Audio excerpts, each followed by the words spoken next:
Bismillahir Rahmanir Rahim. In the name of Allah, the entirely merciful, the especially merciful. My dear brothers and sisters, Alhamdulillah, this is another lecture on the jurisprudence, the fiqh, on the fiqh that we started in previous lectures. We are today in a new topic, and that is to do with the siyam, with the fasting. We will be talking about some rules and regulations on this topic, on the topic of the fasting, siyam. As usual, we will be speaking about the conditions and the duties that is duty on the Muslim on this matter. First, we will start the conditions. Under which conditions the fasting is duty on you. Sheikh says, كتاب الصيام وشرائط وجوب الصوم ثلاثة الإسلام والبلوغ والعقل. It means that the fasting is duty on you under three conditions.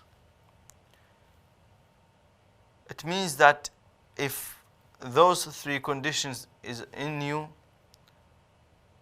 then it is duty on you to fast. If you do not fast, then you left out something very important in your deen. First of all, Islam. When you become a Muslim, when you have to be a Muslim. Wal bulugh, when you have grown.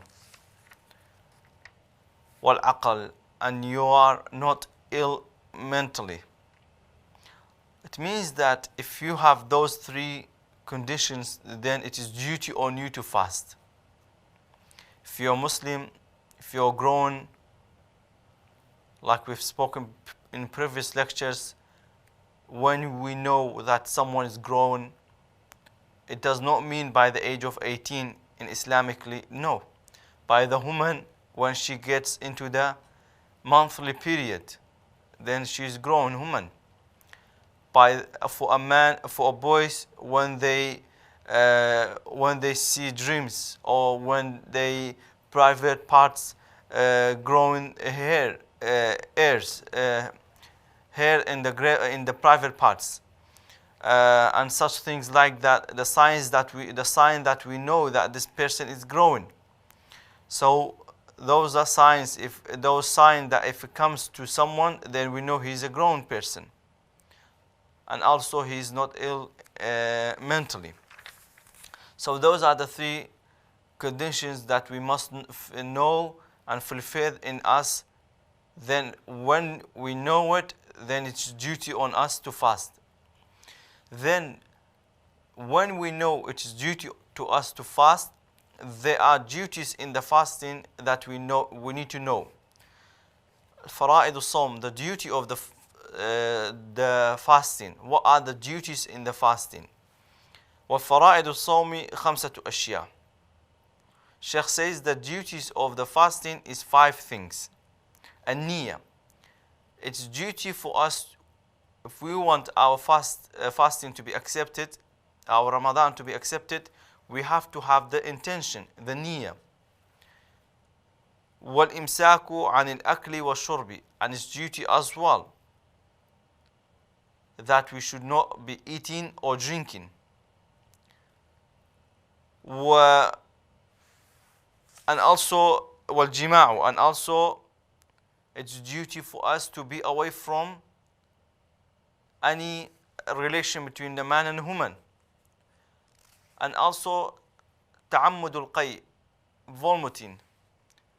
You make yourself to vomit, and that is, we must be away from it. Just like we must be away from eating and drinking, it's the duty that you be away from that as well.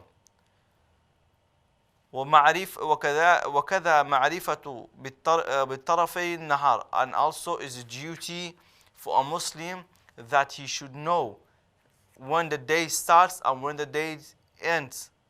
It is duty of the fasting, is the fara'id al-Sawm. Why? Because if we do not know when the day starts and when the day ends, then our fasting is not completed. So it's it is something that we should know and be aware when it is at the beginning of the day and when is the end of the day. And the niyyah is that we have to know that the niyyah is the intention that we do every night. Every night we do the intention.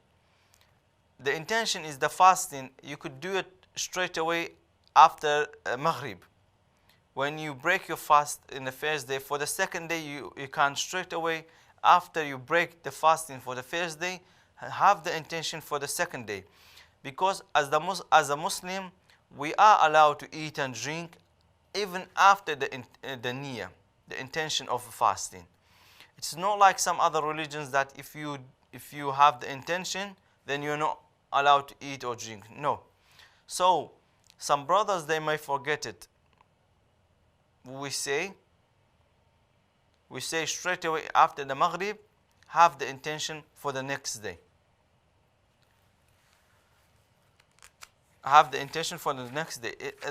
The main thing is that every night you should have you should do the intention. And some scholars, they say it is enough in the beginning of Ramadan one time you do the intention for the rest of the month.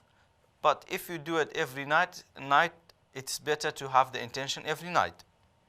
Mubtilat as-sawm. What are the things that if we do, it breaks our fasting? It makes our fasting invalid. What are those things? Al-Shaykh says, وَالَّذِي يَفْطِرُ بِهِ الصَّائِمُ عَشْرَةُ أَشْيَاء. The things that breaks the human's fasting are 10 things. He says, مَا وَصَلَ عَمْدًا إِلَى جَوْفٍ أَوْ رَأْسٍ. Whatever it reached to the empty parts of inside our body, i.e. whatever goes inside our body. وَحُقْنَةُ مِنَ الْأَحَدِ السَّبِيلَيْنِ, i.e. and also whatever things goes inside your body from the private parts. There are medicines sometimes people takes, they have to put it inside their private parts. That breaks the fasting. وَالْقَيُّ عَامِدًا, and also vomiting. You vomit yourself. You push yourself to vomit. Whether putting your hands inside your mouth or smell something very bad that makes you vomit, those breaks your fast. And we should not do so. وَالْوَطْءُ فِي الْفَرْجِ, and also, Sheikh says, and also the other thing that breaks your fast is that the relation between man and woman. وَالْإِنزَالُ عَنِ الْمُبَاشَرَةِ, and also if the man's water comes while he's having a relation. So if you have a relation or the water comes, both the time it will break your fast. وَالْحَيْضُ, and also the monthly period for the women. If it comes, then it will invalid the fasting, then she has to make up later on. وَالنِّفَاسُ, and also it is nifas, we said it is up when she gives the birth.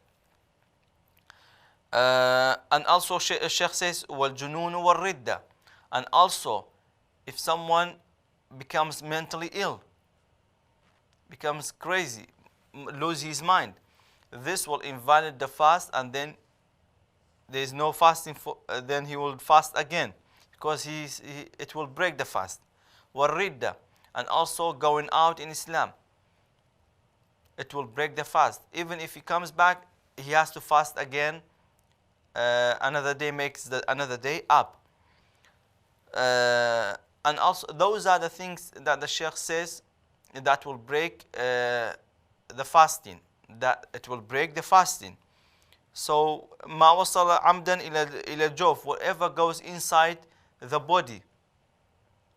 The body in here, it means that for example, it goes inside your stomach, something that directly goes inside your stomach.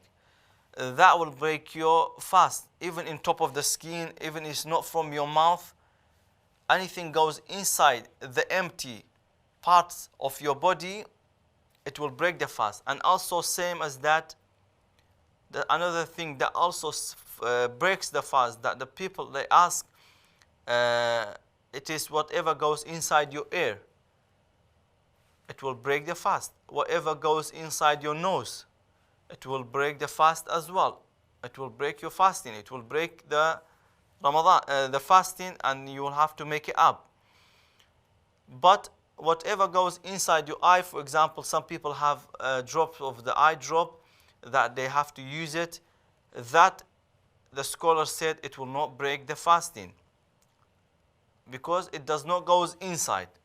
It's different than the mouth, is different than noise, it is different than the ears, the eyes is different than those. So that's why the eyes, the drops of the eye, it will not break the fast, but the rest of that it will break the fast.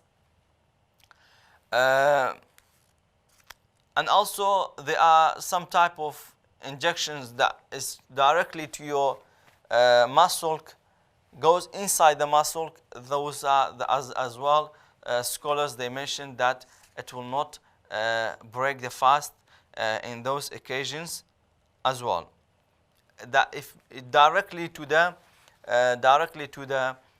muscle, like the COVID that they did, people that is directly goes to the COVID injection that directly goes to the muscle. Inshallah, scholars they said that it does not breaks the fasting. And we said one thing that breaks the fasting, that ta'ammud al-qay, i.e. that vomiting, you make yourself to vomit, and that will break your fasting. But what if you vomited and you didn't mean it to vomit? It just something comes up to you. In this occasion, the vomiting comes, then it is not on your hand, then it will not break your fast. But as long as you be careful that nothing goes back down to your stomach, and it goes back down. Whatever comes, you throw it out, and that is okay. In that occasion, it will not break your fast. What it breaks your fast, if you make yourself to vomit, then in that occasion, it will break your fast. So, this is the end of today's lecture. Inshallah, we will come back with another lecture. هذا والله أعلم وصلى الله على سيدنا محمد. السلام عليكم ورحمة الله وبركاته.